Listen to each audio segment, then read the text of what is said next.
we bring you The Witch's Tale, written and produced by Alonzo Dean Cole.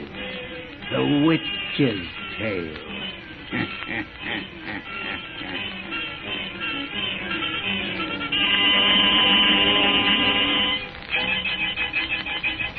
It is our purpose in these programs to perform a double function by providing thrilling entertainment and also by bringing you important information in a brief message. Tonight's message may save you or other members of your family needless suffering from distressing pain. I refer to pains which you recognize as rheumatism or neuritis or discomfort in the kidneys and the back. Now, most of you know that for many years, wealthy people were sent to famous European mineral springs and came back reporting enthusiastically that the expense of the trip was well worthwhile.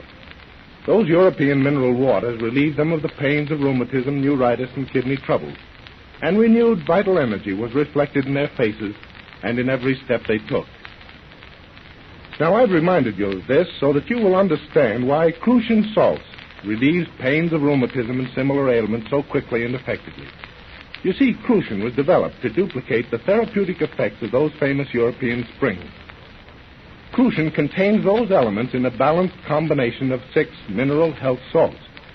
Doctors know this remarkable Crucian formula, know that it is absolutely harmless and marvelously effective. That is why Crucian is prescribed by more doctors throughout the world than any other medicinal salts or crystals.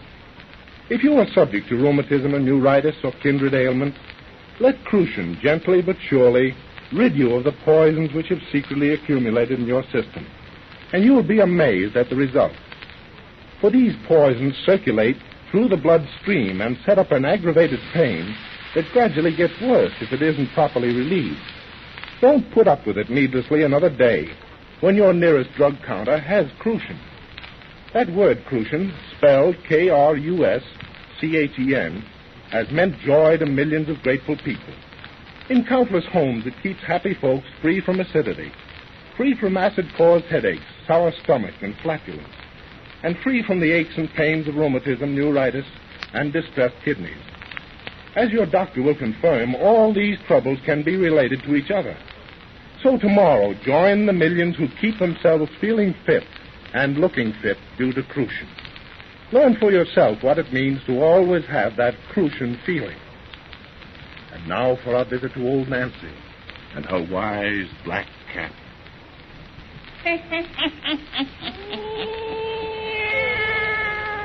Hannah and 5-year-old I be today. Yes, sir. Hannah and 5-year-old. We'll say them. It's a real bedtime story we got for folks tonight. Everybody douse out them lights so's we have it nice and dark. Our little tales is best listened to amongst the ghostly shadows. Now draw up to the fire and gaze into the embers. Gaze into them deep, and soon you'll be across the seas in England. There begins our yarn of Rockabye Baby. Rockabye Baby.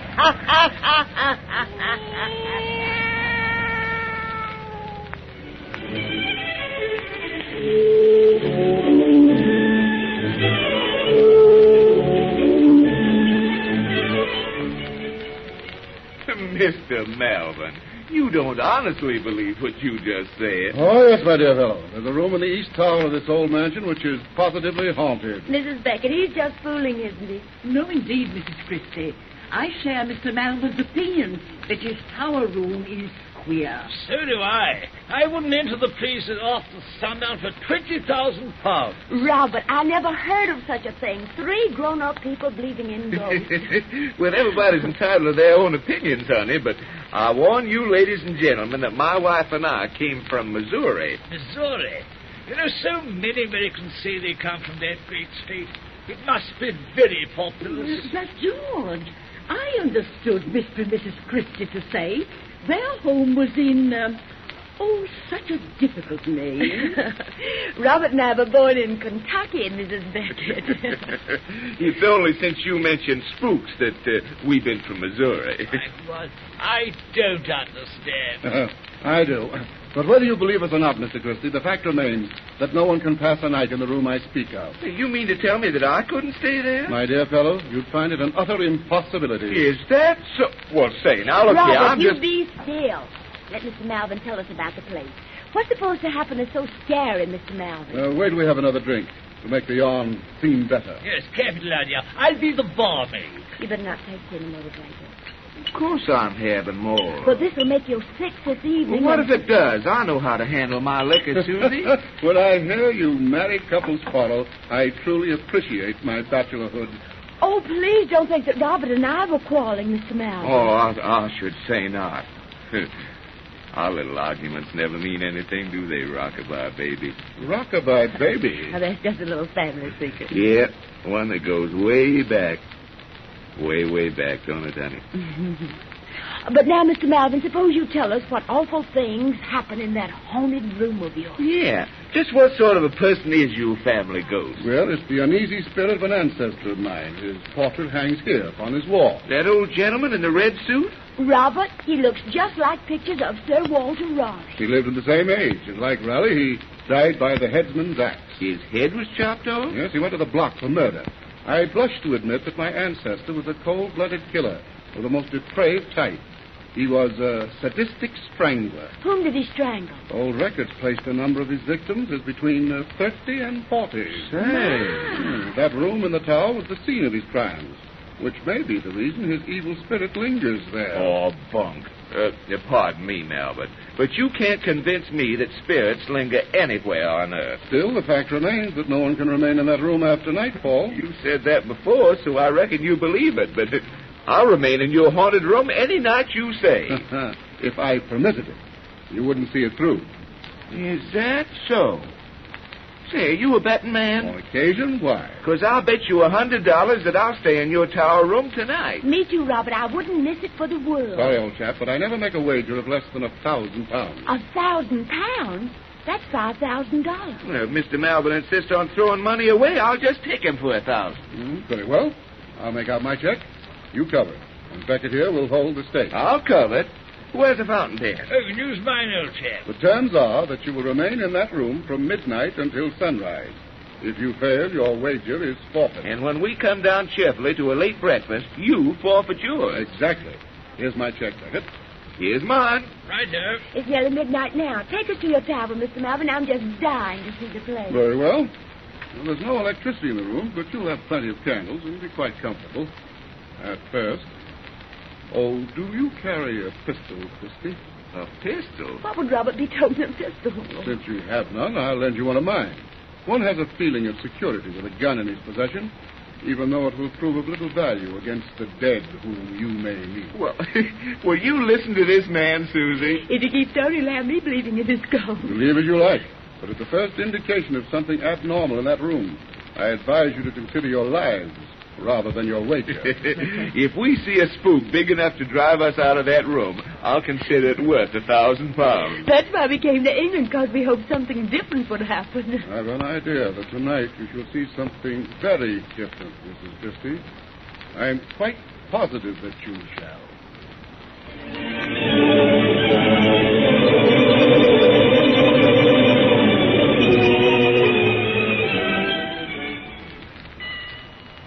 $1:00, honey.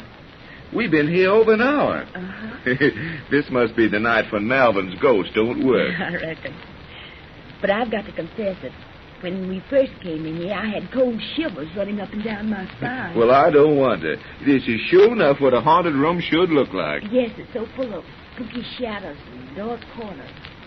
You know, I'm not scared of anything, but I'm awfully glad we have so many cows here. It wouldn't be very cheerful without them, that's a fact. You know, to folks who were the least bit superstitious, all that talk that Malvin handed out and the appearance of this old room, well, their imaginations might get working so they'd be scared to death. Yes, imaginations are powerful things. Oh, what's that? I don't know. Oh, I see. Honey, it's just an old loose shutter banging against the window. Look. It startled me. Pretty old room, this, isn't it? I mean, if you let your imagination get going. No danger you and me doing that. Well, I should say there isn't. Only, Robert, what do you think makes Mr. Malvin so sure that something's going to happen here tonight? Of course, we've only known him a couple of weeks, which is hardly time enough to judge, but he doesn't strike me as the sort of man who'd bet £1,000 for, well, just for the fun of betting. Well, but isn't the kind you'd call a natural chance-taking gambler, is he? He must believe there's something queer about this room, and listen, you take his gun and all. Oh, that's 'cause he and the Becketts are just superstitious idiots. Still, I shouldn't be making crackpot bets like this. Guess I've been drinking a little too much lately, Susie. I'm afraid you have then, Robert. Oh, I don't care about the foolish things that makes you do like betting, but, Robert, it's pulling you away from me. Oh, no, Susie. Yes. We're drawing away from one another. Away from the time you used to hold me on your knee. Sing your rockabye, baby? Like a crazy lunatic? Yes, but it wasn't crazy. It was something precious. We were just kids when we sang it to me first. I was only 5. And I was 9. With a mother instinct. Don't make fun about it. You did it because you love me. As we grew up, you kept on doing it all the time we were going together, while we were engaged, and first after we were married. You haven't a very good singing voice, Robert, and you helped me uncomfortably most times, but that song was a foolish, wonderful secret between us two. It was a kind of symbol of our love, and don't sing it to me anymore. I haven't forgot our love, Susie. And I haven't forgot our start. Come here on my knee, honey. You're going to be rocked in my arms right now. Robert, you're mussing my dress. What do we care about no dress and there's important singing to be done? I love you, little sweetheart. Darling, I love you. Rockabye, baby, on the treetop. When the bough... What's that? I don't know. Oh, it's just the window curtain flipping in the wind. Yeah, but it sure ruined my song. Say, look here, honey. If you're getting nervous about that room, this old room, that £1,000 bet don't mean anything to me. I'm not nervous. Why should I be when there's nothing here to be nervous about? Robert, 2 of our candles just went out. Candle? Yes. Oh, the wind must have blown. Light them again, will you? There isn't any too much light yet when all of them are going. Well, that's a fact, they ain't. Say, Mr. Beckett borrowed my matches and forgot to give them back. Take one of the candles that's going and relight the others for me. That's an idea. Doggone, this one went out. It's a reach for. Well, close the window and shut out the wind that's doing it. Yeah. There.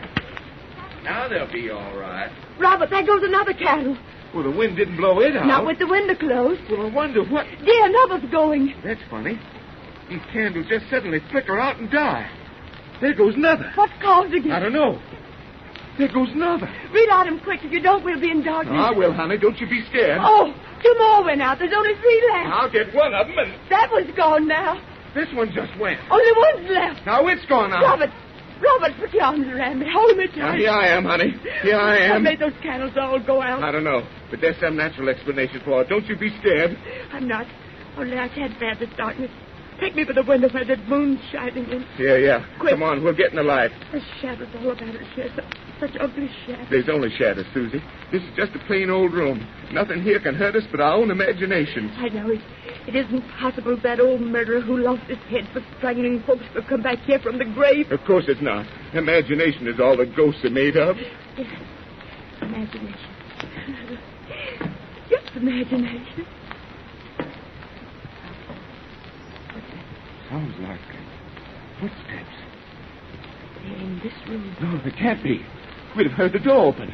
There's only one door to this room. Something shadow don't have to come through doors. No, honey, no. Don't say such thing. Robert, look! It's just a shadow. No, it's a man without a head. Whoever you are, keep back. I have a gun. I'll take you full of lead. It's moving towards us. Shoot! Don't let it touch us. Woman, don't stop it. It's a dead. Come back to him. It's reaching out its arms. It's strangling him. For our throat. No! No!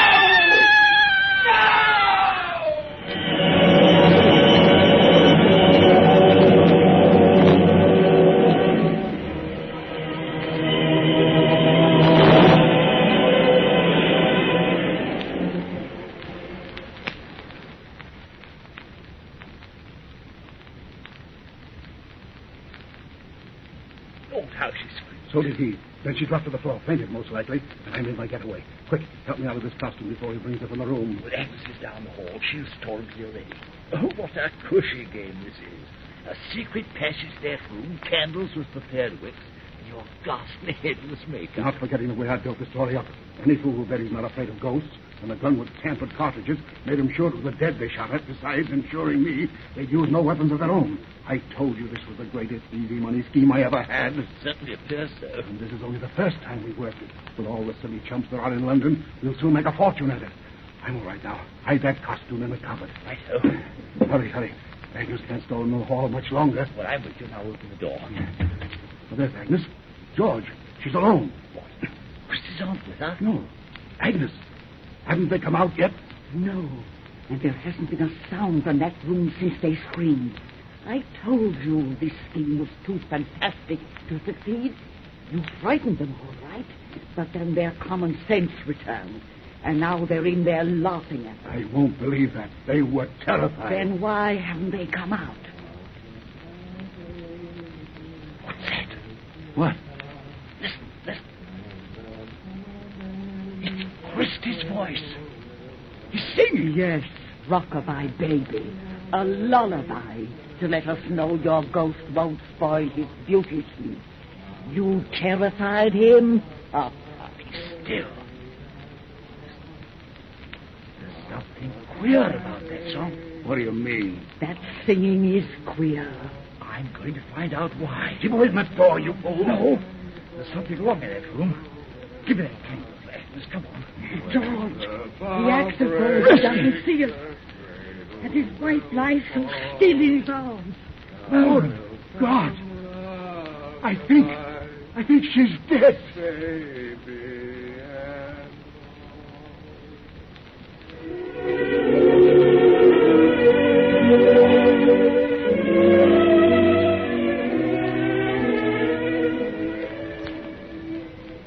Well, she was dead, all right. Dead of fright. And he was mad, a childish innocent. God, I can still hear that lullaby he sang over and over and over as he rocked her body in his arms. Beckett and I left England the next morning. I've been here in Paris ever since. 5 years. The Beckett was dead, you say? Yes, train reckon tells you. 6 months after the Christie thing happened. Unfortunate. Unfortunately, it didn't happen sooner. The poor judge got drunk and blabbed the story. It never been known otherwise. That's how you came to hear of it, I suppose. Indirectly, yes.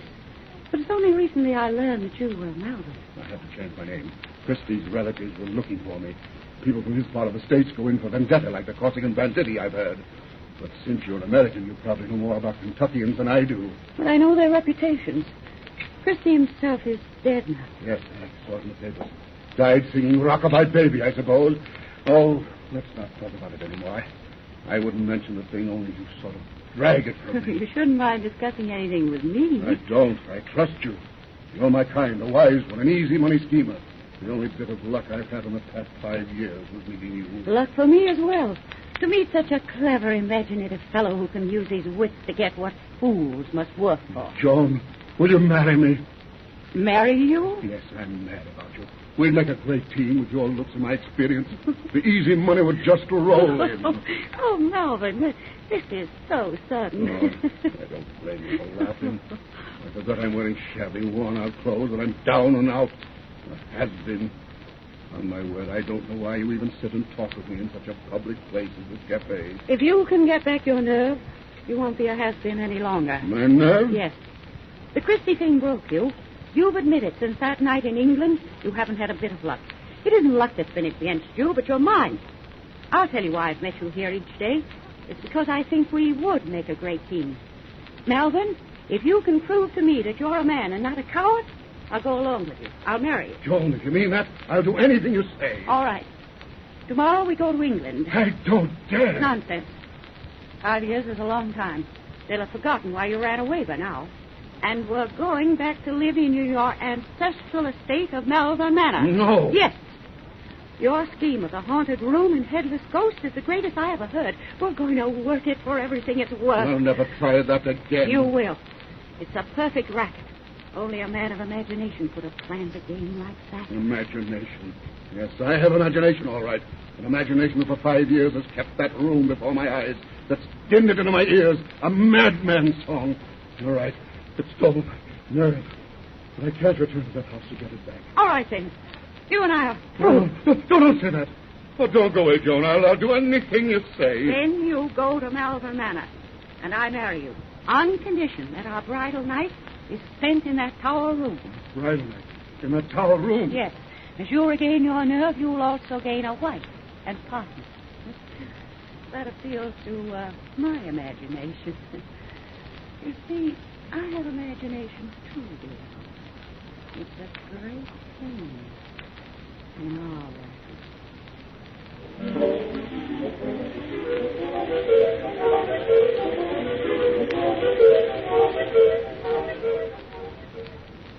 Mind these narrow stairs, Joan. Don't want my brand new wife to have a fall. God, it's good to be in this old house again. I knew you'd enjoy your return to Malvern Manor. You're right. Make me come here. Has given me back my nerve. What a chump I was to stay away from England all these years. The Christie affair simply made the natives here believe that old room is really haunted. Good example of how ghostly legends start. Yes. Imagination needs but a grain of sand to build a mountain. Well, here we are, dear. The tower room. My bridal night. Yet I've waited and longed for this. All right. How gloomy it is here with only candlelight. It's not a very cheerful place. But it was your idea that we occupy it. Let me close the door. Now, at last. We're alone. I wonder if we're alone. Of course we are. How can you be sure? In a room where you've seen a ghostly legend start. Where did you find Robert Christie singing Rockabye, baby? Joan, let's not talk about that now. I wish to talk about it for your nerve's sake. The room this is for the scheme you work. So full of eerie shadows. Yes, it's what gave me the idea to play on fool's imagination. What's that? I think a shutter blew against the wall outside. Oh, it startled me. Back to this room. Anything might happen here, especially in the darkness. Joan. What? That candle just went out. Eh? Must be a draft. Oh, it's possible. The windows are closed. There goes another. What made them go out? Well, perhaps their wicks have been tampered with, like those which you once used. No, it hasn't any reason to play such a trick on me. Of course not. There'd be no easy money in it. Well, there goes another candle. And another. There go three at once. Where are my matches, Joan? You bottled them. Now all the candles have gone out. Let me find the door. Why? You're not afraid to be in the dark, you know? Afraid? Oh, what rot. You brought me here to prove my nerve. I'll show you it's all right. Only, Joan, come here, where I can see you by this little bit of moonlight. Where are you, Joan? What's that? Joan! Is it your footsteps I hear? Is it you who's walking toward me? Joan! Why don't you answer me? Ah!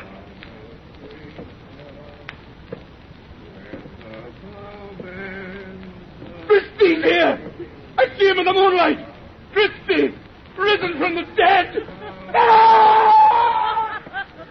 That's what I brought you here to see, Malvern. To see and hear the walking dead. Now you know the terror he and Susie knew. It's Robert Christie's sister whom you married, Malvern. 5 years I've searched for you until I found you to bring the only justice that would fit your crime. Cower against that wall and stare at him in fear. Oh, Robert's still alive. I can't command the dead, or Susie would be with him. But you know the power of imagination now. Look at him, alive. A helpless, harmless madman whose only lucid moments are memories of horror. He and his physician have been hidden in this house for days, waiting for you to come here on your bridal night. Your bridal night. I promised you a wife and partner. Your wife is here, your partner death. So now I'm going to kill you. Turn your eyes from Robert and look into this gun. Turn your eyes and look upon it as I fire it at your heart. Say something. Look at me before I shoot. Look at me, I say. Melvin! Yes, sir. Is that you, Doctor? Yes, let me in. Oh, wait. Miss Christie, I've come to tell you. Oh, never mind. Come in and bring that candle. All I want you to tell me is, what's the matter with this man? Here he is, leaning against this wall. Look at me, Melvin. Doctor, he fell as I touched him. This man is dead. That gun in your hand, did you? No. Oh, no, I didn't kill him. By the fright. Susie did. Imagination. Imagination. Miss, you're hysterical. You've got to pull yourself together. I don't know what's happened in this room tonight, but it's still another shock that you spare. Shock? Yes, your brother. My brother. Where did Robert go? He was with me here just before I let you in. He was with you here? Of course. You sent him as I told you to. Up that secret passageway when I pressed the signal button. But I couldn't send you. Before your signal came, your brother's heart stopped beating. My brother... Robert died 10 minutes ago. You knew his condition. His heart just stopped. That's what I came up to tell you. But I tell you, my brother was here. Doctor.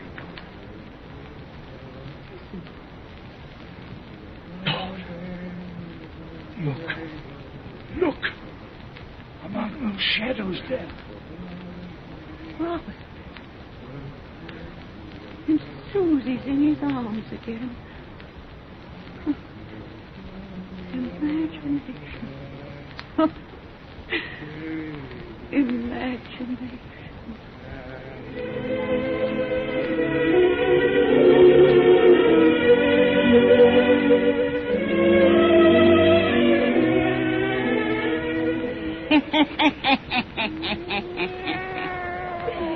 You never can tell about imagination, Satan. You never can tell why it begins or why it ends. Now, you folks sit still a minute, and we'll come back and tell you about the cheerful little yarn we've got for you next week.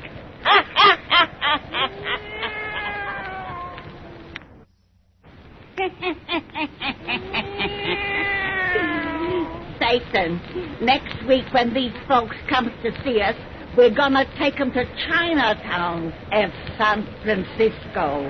To Chinatown. And there we're going to spin them our yarn of the confession. The confession.